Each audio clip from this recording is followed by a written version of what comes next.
皆さんこんにちは。日本語講師のゆりです。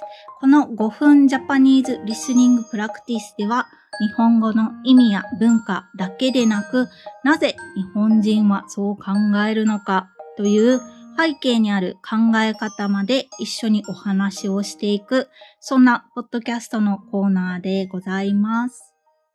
さて今日なんですが、俳句を読む上でも日本語、日本の文化を理解する上でも大事なハイコンテクスト文化とローコンテクスト文化のお話をします。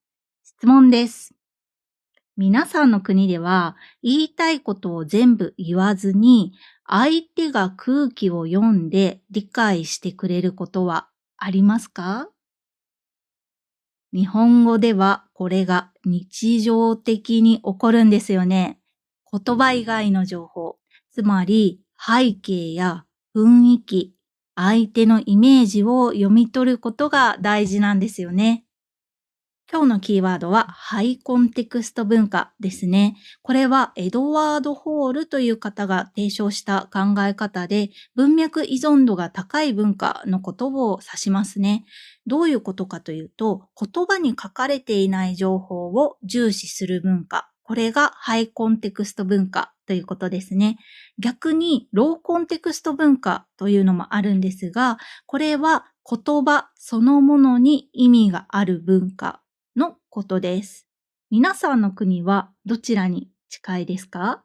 例えば、誰かに、はい、と言われたとき、本当にそう思っているのか、言葉だけではわからないことってありますよね。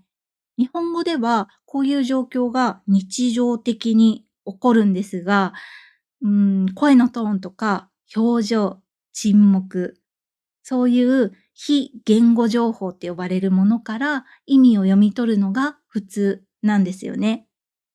ではここで一つクイズをしますね。日本はハイコンテクスト文化でしょうか？それともローコンテクスト文化でしょうか？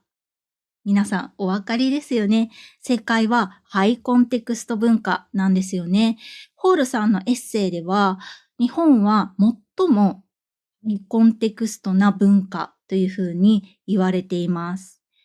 逆にローコンテクスト文化の代表例はスイス、ドイツ語圏みたいですね。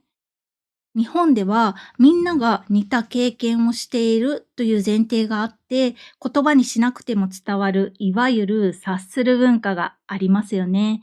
俳句の世界ではこれがさらに顕著ですね。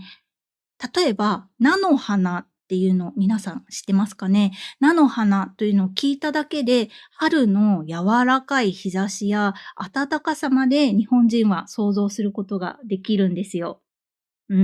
多くの日本人はできます。皆さんは自分の国で言葉の裏にある意味を読み取る文化はありますか？俳句は日本語の言わない部分であったり、行間の広がりを理解するのにぴったりですね。春をただ春というふうに言ってしまうと、情緒がない、情緒がないみたいな感じになってしまう。つまり面白くないんですよね。だから季語や連想させる言葉で表現するんですね。さて、今日はハイコンテクスト文化とローコンテクスト文化の基本を紹介しました。ちなみに今は SNS であったりテクノロジーの発展で、日本の文化もやっぱり変化していますよね。みんなが持っている前提がちょっとずつ変わってきているような気もします。それでもやっぱり俳句を通して昔ながらの日本の前提を知るのは今もまだとても価値があることかなっていうふうに私は思いますね。では次回は実際に俳句を読みながらハイコンテクスト文化の例を皆さんと一緒に体験したいなと思っております。ではまた明日お会いしましょう。バイバイ。